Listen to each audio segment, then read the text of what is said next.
Hey guys, it's Carolina here from KarolinasKrafts and welcome back to my channel.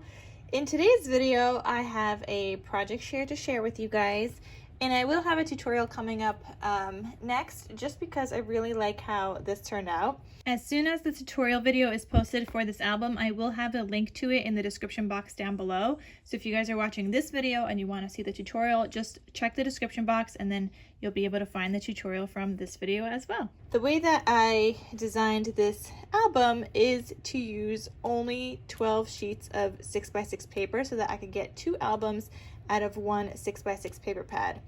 Now, I did kind of do that, but the only thing and the only place I was missing paper was on the inside chipboard cover and the back inside chipboard cover. So I did need to pull one 12x12 sheet. You can just use more 6x6 paper, but that way you won't be able to get like the 2 albums out of it. So technically it's 12 sheets of 6x6 plus half of a 12x12, or maybe one 12x12. I think I did half of a 12x12 though. So yeah, so that's how you'll be able to get 2 albums out of this, but I only did one for now because I was just testing it out and I wanted to make sure to get the 12 sheets, and I'm going to show you guys what I created.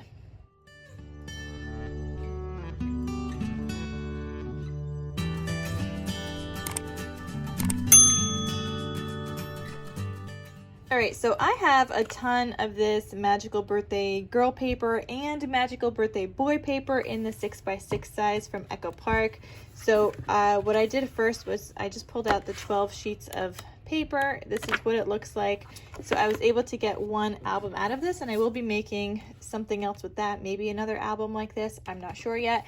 But I wanted this to be an album where you can include photos for like a birthday, but something that's not too big, not too bulky, and not too many photos, because one day of a birthday, like, you don't usually have a ton of photos. I think it's not like a wedding or something where you would need a lot more. This album measures 4.5 by 6 3/4, and I was, like I said, I was able to use 6x6 paper.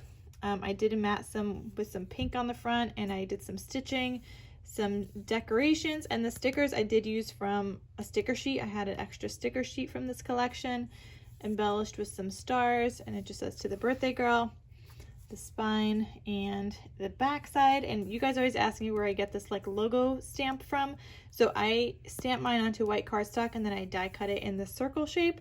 But you could just stamp directly on the project if you want, but I find that I usually do it this way because I always have some kind of patterned paper on the back and I just want to glue it down. But I will have that logo stamp link down below. So this album has a ribbon tie closure, and I love the size of this. I think it just turned out so cute. So here on the inside I have my part of my 12x12 sheet, and I cut it down to 6 inches so that I could get 2 pieces from half of a sheet of 12x12, and I had some scraps left over, so I put that here from the 6x6. I did the same thing on the back. This is the flip side of that paper, and I did that scrap piece there also. So my pages here measure, I think they're 6 1/4 by 4 1/4, so that you can use a full 6x6 like paper. And then when you cut this down and you cut your 6x6 paper 4x6 for, like, let's say like this back piece, you end up with a 2-inch scrap, which I used for these pieces here. So I made sure to kind of reuse whatever scraps I kind of had left over. So from the cut apart, the little cut apart sheets, I created this little piece here. So there's a magnetic closure up here and a brad so that you could turn this.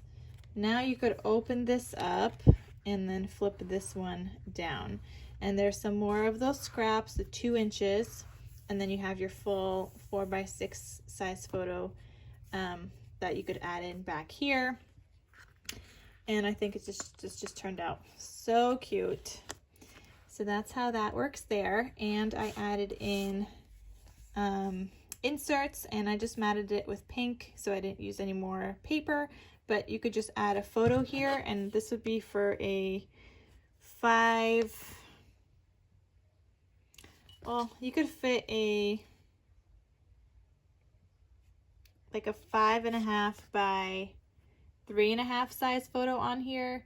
I don't know if anybody has 5.5 by 3.5. I guess if you were to cut down a 4 by 6, you could do that. And then same thing on the back, and I just added in these little like pull-out tabs and a little bow to it to add a little bit of decoration there. And those just live in this like side pocket there because all of these are pocket pages. Then on the back side here, we just made a pocket, and I included 2 of the little like cut aparts from the collection. So those just live in here, but you can fit 4 by 6 size photos into these pockets as well, so you could just tuck some in. I also forgot to mention that this album is available in my Etsy shop in case you guys are interested in purchasing it. So I will have the link to all my albums in my Etsy shop linked down below in the description box. Here you could fit another photo a little bit smaller than the 4 inches by 6. And this is magnetized closed and it flips open. You could add a photo here. This is a little tuck spot. And you could add a full 4 by 6 photo here as well. And then this pulls out, and I just did blue this time to go with the collection because there's pinks and blues in here. And that just lives in there. And then this flips. Here is just a plain paper. You could add a full 4 by 6 photo. And obviously you could do 2 3 by 4 size photos as well, but you can add 1 full 4 by 6. Then here again, I have the same page as that first kind of signature. And again, this is magnetized and it spins down. So you can open this, and then you could open this, and you could add your photo here. And you could do some journaling or add small photos down here. You could probably get like a 2 by 3. Yeah, like a 2 by 3 size photo, just landscape style. And then the same thing, or well, that is the same thing. Then here you have another pull out for another like 3.5 by 5.5 size photo. And then the back side is just a regular pocket with one of the cut aparts. And I just decorated with the sticker from the sticker sheet. And then you can add another photo here. So you can still get like a good amount of photos here, but you don't need like too many. So if you wanted to do full 4 by 6 size photos, you could do 1, 2, 3, 4, 5, 6, 7, 8. Wait, I counted wrong. I'm counting. Okay, to stick it down, let's see. 1, you could add 1 under here, so that's 2. 3, 4, 5, 6. 1 under here, 7, 8. But you can fit more inside the pockets. So let's say you add in 1 in each pocket, so that's 9, 10. And then if you crop down some photos and add them to the inserts, you have 3 inserts, so 2 photos on each, so you could get like 16 photos if you were to do the full 4 by 6 size photos. And obviously you could fit more if you were to do some 3 by 4, and if you were to add in 2 photos in these pockets, which you can. I counted for 1, but you can get like, you know, at least 20 photos in here that are the 4 by 6 size. So I think this album turned out super cute. It's a great way to use up those 6 by 6 paper pads and create something that's not too bulky, but also be able to create 2 projects from the 1 6 by 6 paper pad. So I really like how this turned out, and I was able to kind of use up those rest of the scraps after I cut down my paper. And I hope you guys enjoyed this project, so stay tuned for the tutorial. I will have that video posted next in a couple of days or in a few days, so stay tuned. And yeah, all right guys, thank you so much for watching. Hope you guys are excited for this one, and I'll see you guys in my next crafty video. I will talk to you soon. Bye.